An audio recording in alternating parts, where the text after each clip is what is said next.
MLA Batmai Jong Gasoyong Constituency uba sencar lang kupar roy lengdo thaba ubalayo bandra ia kejingjob hadin bagi pajba jong ke constituency kila kentaj no yau MLA Barim ke constituency uba Samlin Malngyang.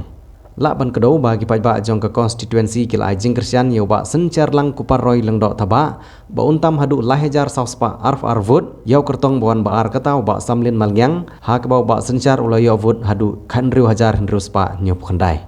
Ka jingjob jong persakur jong ba HDR lengdo kalong keburom yau tiu MLA Barim jong Gasoyong bat susu bun kilapan pau ba gade gevut sekolam yau mahedon. Nagaleng jong ba sencar thaba kumu MLA Wathamai ulong ba unjit bet ya kelenti ke badai ban yat ya ke balai lam lenti dau mamajung u. Ha ka jingnyo vut hane kesngi u kertong jong ke UDP uba sencar ulayo hadu khanriu hajar hendrus pa nyop khandai vot kat ba kertong jong ke NPP uba Samlin Malngyang buan baar ulayo khatlai hajar arspa sanpoh nyo vot u kertong buan balai ude nang seng kongres uba S Osborn Kharjana ubalayo 1000 nyo spa hendru ar vot hadu lai ar hajar spa hendru wengut ki nong tep vot ki lawan ban tep iki vot jongki ha ka shipau tarik ujemang ar hajar ar kebalakot hadu khandai pewei poin prapon nyo persen. Kumban syupen kan mau bayar ke election Hasoyong lapan kan riak hadin ke jingklat no jong menteri ke kampung yang Barim badu kertong jong ke UDP uba HDR lengdo ha ke arpau tarik rempang arjar arpulai. Da kene ke jingjob jong uba sencar lang kupar roy lengdo taba Nasoyong constituency ke jingdon jong ki MLA jong ke seng UDP hapok ke yung dorbar kalakot sya ke khat arngun.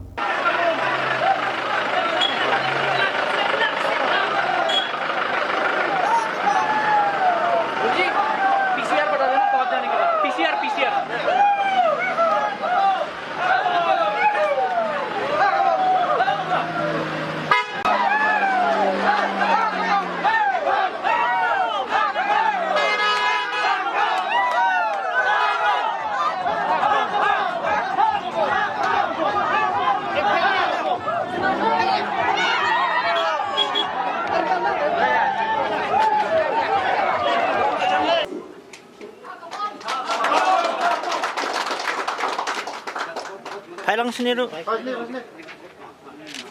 Narun daun sumarun yalam nanti yang aman pet ya ka constituency Broadway kumjuru ya kastiri.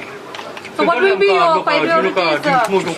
Baki expect baki job hadu lahir kam yo formal MLA. I think it is the love and faith of the people bala lai ba kacamangan let pajba hi kilawan hi daga mensim daga jingit. Ya niru ka diga strong message ba hapo soyong Wajuan dah buat pisah, tiada upaya badan ini. What will be your priorities? What will be your priorities? Your priorities along ba. I just don't want to be a legislator. I want to be a lawmaker. Who's going to speak in the assembly?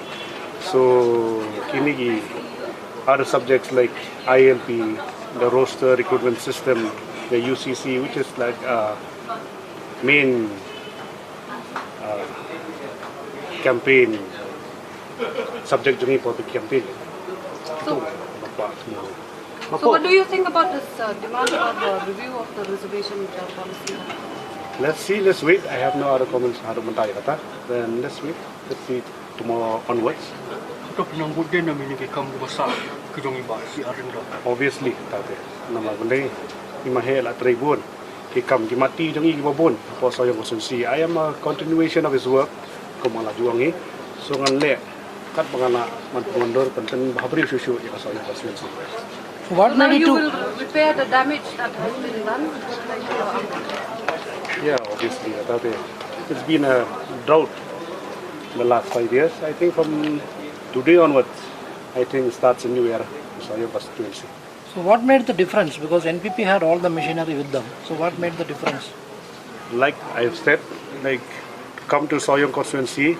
This is a clear message. Do not come and buy people with money. Come with love.